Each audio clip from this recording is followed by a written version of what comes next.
Solar വിവാദ ചൂടിൽ ആസകലം പൊള്ളിപ്പൊളിഞ്ഞു നിന്ന ഉമ്മൻചാണ്ടി സർക്കാരിനെ വീണ്ടും പുകച്ചത് ബാർക്കോഴ ആരോപണമാണ്.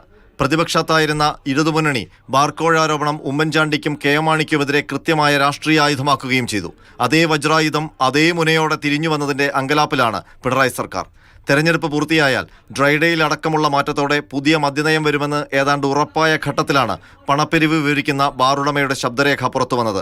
വിവാദത്തിന്റെ ഉൾച്ചൂടറിയാവുന്ന സർക്കാർ കരുതലോടെയാണ് നീങ്ങുന്നത്. ആ ജാഗ്രത എക്സൈസ് മന്ത്രിയുടെ വാക്കുകളിലും വ്യക്തം.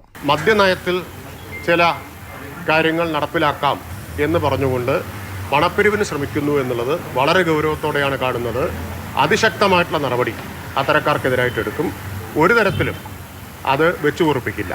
അപ്രതീക്ഷിതമായി വീണുകിട്ടിയ അവസരം വൻ ആവേശത്തോടെ ഏറ്റെടുത്ത് തൊടുത്തു കഴിഞ്ഞു UDF. എക്സൈസ് മന്ത്രി രാജിവെക്കണമെന്ന കടുത്ത നിലപാടിൽ KPCC പ്രസിഡന്റ് K. സുധാകരൻ.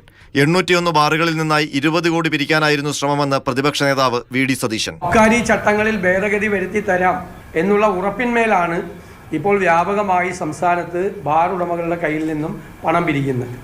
ഇതിന്റെ ഉത്തരവാദിത്തം ഏറ്റെടുത്തുകൊണ്ട് എക്സൈസ് മന്ത്രി രാജിവെക്കണം എന്ന് കേരളത്തിൽ പ്രതിപക്ഷം ആവശ്യപ്പെടുകയാണ്. സർക്കാർ അബ്കാരികളുടെ കൈകളിലാണെന്ന് തിരുവഞ്ചൂർ രാധാകൃഷ്ണൻ ആഞ്ഞടിച്ചു. അതേസമയം ശബ്ദരേഖ പുറത്തു വന്നതിന് പിന്നിൽ ബാർ ഉടമകളുടെ കൂട്ടായ നീക്കവും സംശയിക്കുന്നുണ്ട്. സർക്കാർ പരിപാടികളും തെരഞ്ഞെടുപ്പുമടക്കം വൻതുക പിരിവായി രാഷ്ട്രീയ പാർട്ടികൾക്ക് ബാറുടമകൾ നൽകിയിരുന്നു. ഈ പിരിവ് കറവയിൽ നിന്ന് രക്ഷപ്പെടാനുള്ള ബാറുടമകളുടെ തന്ത്രമാണ് വിവാദത്തിന് പിന്നിലെന്നും സംശയിക്കുന്നവരുണ്ട്. കേരള കോൺഗ്രസ് എം രാജ്യസഭാ സീറ്റിൽ അവകാശം ഉന്നയിച്ചതിന് പിന്നാലെ വീണ്ടും ബാർക്കോഴ ആരോപണം വരുന്നതിലെ രാഷ്ട്രീയ സാഹചര്യവും ശ്രദ്ധേയമാണ്. എന്തൊക്കെയായാലും വരും ദിവസങ്ങളിൽ പിണറായി സർക്കാരിന് ബാർക്കോഴ ആരോപണം തലവേദനയാകുമെന്ന് ഉറപ്പ്.